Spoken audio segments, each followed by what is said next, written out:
we'll see them progress to the next level. We thought names like Karisa maybe would be getting juicy deals this time around to cross over, but nothing much.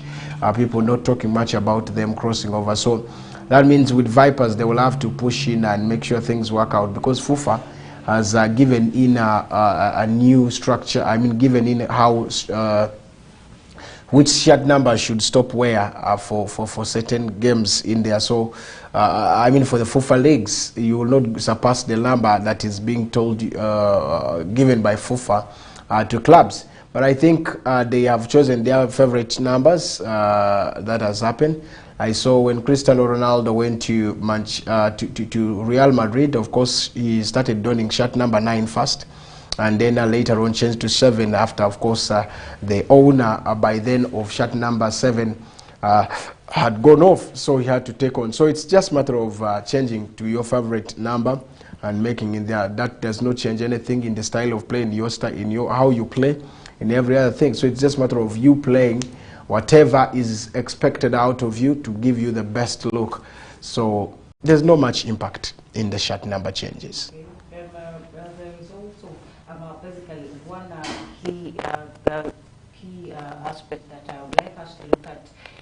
There is Team Uganda that, of course, will be hosting Congo Brazzaville on match day 2 of the 2025 AFCON qualifications on 9th September. The game will be played under the floodlights of Mandela National Stadium in Nambole at there is 7 p.m. Before hosting Congo, the Uganda Cranes will first travel to there is South Africa on 2nd September 2024. Uganda were drawn in Group K of the qualification campaign alongside there is South Africa, regional neighbor South Sudan, and Congo Brazzaville in there. After the game against Congo, Uganda will then host neighbor South Sudan on 7th, that will be October, before their return fixture in Sudan on 15th of the same month. AFCON qualifiers 2025, where Uganda is specifically going to host in there is Congo Brazzaville. But before that, they have South Africa to play.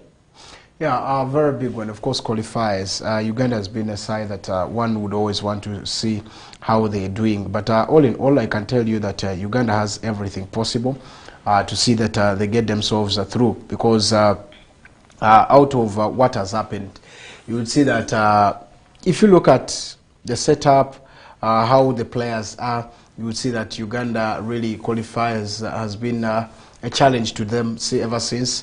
And this time around, them going to play Congo Brazzaville is also another thing that you will really want to expect out of the team, probably, to see that they work out. But I believe playing South Africa South Sudan is not a big thing, because there is a big game that I did tell you that even reports had it that the captain or one of the team that of course said yes is the captain or the assistant captain of South Sudan, Toha Rashid. He is like, yes, it's a game that will be coming, and indeed he needs to approve also. He's a South Sudanese, and of course he's going to be doing everything possible to make sure that he delivers. So now that gives you that Uganda is going to play like the same Uganda team, because a lot of Ugandans are in the South Sudanese team. But remember, switching allegiances is, according to the rule, is based on any of the attachment, whether by birth, whether by, of course, whatever it takes. Maybe your mom or your dad is someone from there. So it gives you that easily to be switched in there. So what is the biggest call now? The biggest call is that when Uganda is getting to this, do we see them get there? Do we see them have the right thing that is needed out of them? That is the biggest question. How much investments have they put to make sure that the development of the players through selection, through the clubs, and the rest is? So for me, I see it's going to be a tough one, though. Uganda in the recent games had a very good one in the World Cup qualifiers, but they couldn't make a lot. We did see a couple of names being called. Paul Put is trying to set things here and there to see that Uganda comes to the right a place that they would be expecting the best out of, but still it is yet a lot to do with Uganda to see that this club, this country qualifies through to make it through to the AFCON. So we wait and see how they will progress, but Sudan game, our South Sudan game is going to be one of the biggest, because I think they're starting here and then also going to Sudan, getting in there. I think it's going to be so interesting. So I expect a better one against South Sudan, but South Sudan, the current South Sudan, is not like the South Sudan everyone was expecting those days. They have now a good team. They are trying to push. They are building up slowly by slowly, and we shall be expecting a very, very interesting performance in this game.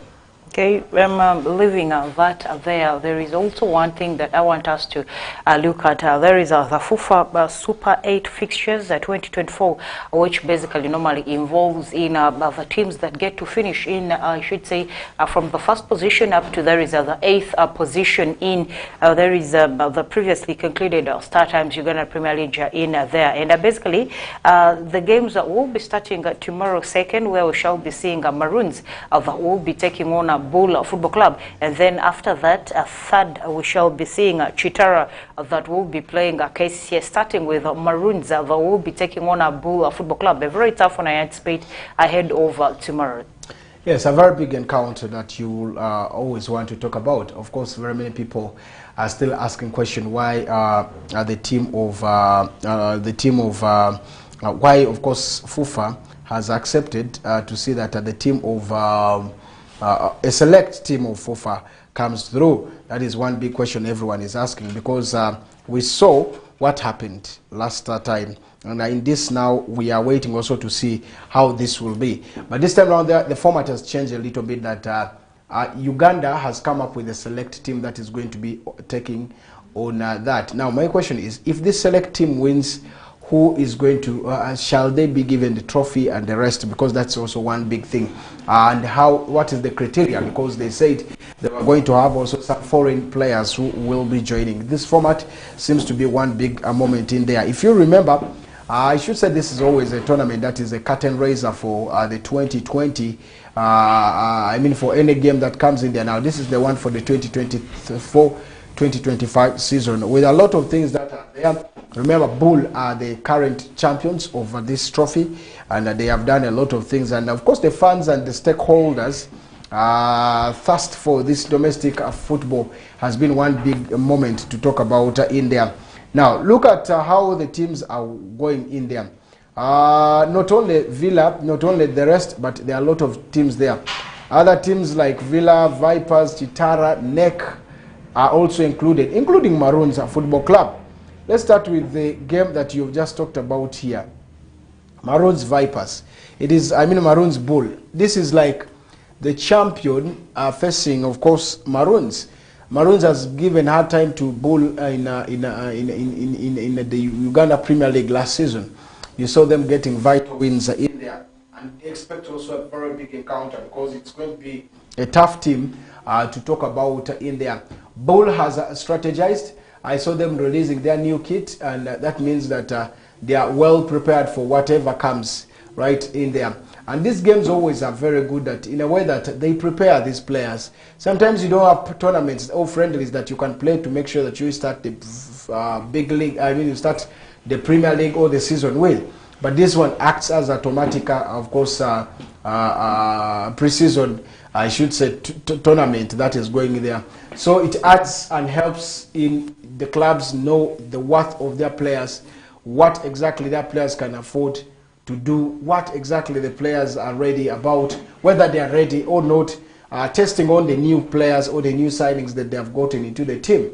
But tomorrow is a tough encounter. Bull have gotten new signings, Maroons have gotten new signings. Maybe that's when we shall be seeing the Ibrahim Dadaz play and see that things go right for them. But it's so big that the team is doing well so far, trying to push well in this. But Maroons, they have also lost very many players. I don't want to say that they have not lost. They have lost very many players, likes of Amakun, the Habwe, more players that have gone in there. So the only thing is, are they ready now to make sure that they give challenge to the team? That is another question I will be waiting, of course, the answer to be answered, because it is a big one. Though many players have also still remained in the team who played with the team last season, they will still see how to push the team forward. But Bull looks to be a better side compared to Maroons this time round. Anyway, it's football, anything can happen, but I give my upper hand to that is Bull Football Club in these group stages. Yeah, quite a very long and in-depth analysis are coming through from the clash that, of course, will be a leader for the FUFA Super 8 games that will definitely be kickstarting tomorrow, where we shall be seeing a Bull taking on Maroons Football Club in there. Just like he had said, I would definitely want to also agree to it that a Bull this time around has an upper hand of course, coming ahead or going across to smash or beat the likes of the Maroons Football Club, because if you look at Maroons over the time since the transfer windows opened or since the season closed up, Maroons is one side that has lost very vital players. Maroons is one side that has definitely lost in very key players that did help them conquer a lot of teams that were very tough, legendary teams that did go through in last season is sometimes Uganda Premier League in there. So tomorrow we shall of course also be coming through with some of the team news ahead of the game. And after Bull and Maroons are going down, we shall be seeing Chitara taking on KCCA. That will come through on 3rd. That of course will be a Saturday at MTN Omondi Stadium, Lugogo. They're a very, very tough encounter as well between KCCA and Chitara. We did see, of course, Chitara winning in the Stanbic Uganda Cup in there, and then also KCCA leaping through from the relegation zone, finishing in there is the top 5. Quite a very tremendous achievement for there is the man himself, Muiru. And I should say he's one guy that literally seems to be very, very ready for this game. And looking at Chitara also, Chitara is very prepared for this clash. Recently they did have a tour to Ethiopia, and they did go there and play a couple of friendlies where we did see them, of course, winning in the friendlies that they took part in Ethiopia. And they should already be in the country and getting prepared to take on there is a KCCA on Saturday, a very, very big encounter. KCCA are taking on Chitara Football Club. Yeah, I want to start with still more games tomorrow, because Vipers will be playing NEC Football Club tomorrow at 8 p.m. It's under floodlights at St. Mary's Chitende. Now, it was already said Nambole was one ground that was to take of course, to see that the games will be taking place, or that will be the host stadium for also the Uganda, the FUFA, the Super 8. And if you look at what has happened, they have now changed, and MTN Omondi has taken over to see that this is where the games shall be taking place. Now tomorrow, that means today, tomorrow at St. Mary's Chitende, Vipers will be like they're at home already. Of course, they will be at home against NEC. That means that Vipers already are favored automatically, because they will be home. They have the fan base, they have every other thing to say that will be coming right there against NEC Football Club. But remember, NEC is also another team that can make that ground full. I know they will come with full force, they will come with all the energy, they will come with all the fans, as they have always been going in there. From Kampala to Chitende is not a very far distance for those who have traveled and known how the distance shorter it is. So that means just penetrating there to Chitende will be one of the biggest thing to talk about. But if you look at how this will favor Vipers, is that even the school children, all the pupils or students are already at school. Normally they take the stands and of course come cheer the Viper Sports Club team during that time. But this time around, remember, it's even going to be at night under floodlights. So it's a very good one for them, Vipers, and you could expect them through the 12 months team. They would get through and make sure things work out. And they have, by the way, they have gotten busy in the transfer market and acquired also a player in the mid-east, all this to improve, that is their side. They have paid the contract of one of the player from, that is Wachiso Giants. He's called Chimera. They have paid his contract and brought him to, that is the Viper Sports Club team. So it's a very big one to talk about for Vipers, because they are really in this to see that they get to the next level. Now let's leave that there.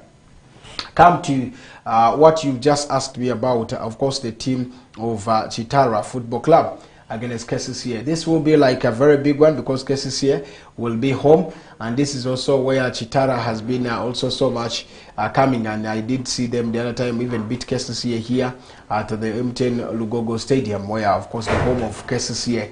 Indeed, they have tried their level best to see that things work out the way they expected, and this is a pre-season that you'll be talking about, Super 8 that you'll be talking about, and indeed it is worked out, seen a lot of things for this very team to push in there.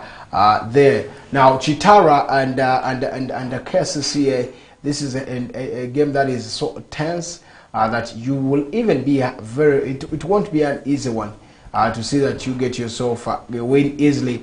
But KCCA has done recruitment, Chitara equally has done recruitment.